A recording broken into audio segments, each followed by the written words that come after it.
Yeah, so we are the Building Honeypots to Track AI Web Scrapers group, and our goal is to actually try and track spoofers, which in this case are a bunch of different bots that pretend to be other bots. They're using false identities to be able to gain information that they aren't supposed to be gaining by going through these sites. And our goal is just to create different AI clustering models, classification models, and even honeypots in order to stop these guys from actually trying to do it. The project kind of originated when she was looking at some Duke OIT data, and she had a paper where she was analyzing some anti-scraping techniques, and she realized that there were some data points that were being skewed by just bots that weren't behaving how they should be behaving. Like, for example, Google was sometimes being respectful, sometimes it wasn't. So she hypothesized that it's probably somebody who's lying about their identity and skewing the data. So she asked us to kind of look into it more and try to find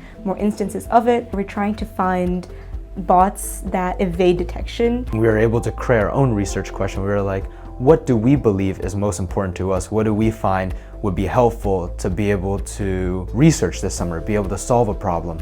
And we determined, just based off of talking to ourselves, being able to do some research on our own, was to find spoofing. We believe spoofers was a really big issue that we believed would be great to solve. And so there's a lot of interesting paths with that. And the best path that we took was building honeypots, which are websites that help track bots. No one has really found a way to stop spoofing from really happening, and so I feel like our work is pretty important towards that goal.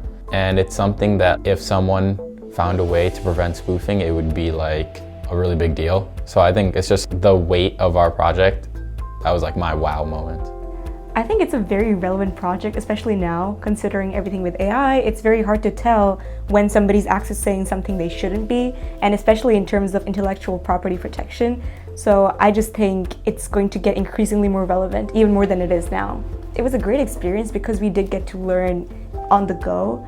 And I think the biggest challenge we faced was just that we had to find a direction ourselves. So we were given a lot of flexibility in what we wanted to pursue, and we hit dead end after finally finding one little data point that proved what we were trying to find. So that was one of our biggest challenges.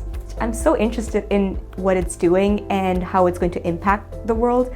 I mean, I originally thought the project was just simple analysis or just looking through data, but at the end, we're actually condensing all of this into an app that can be used possibly by Duke OIT. Hopefully, this could have real impact on cybersecurity.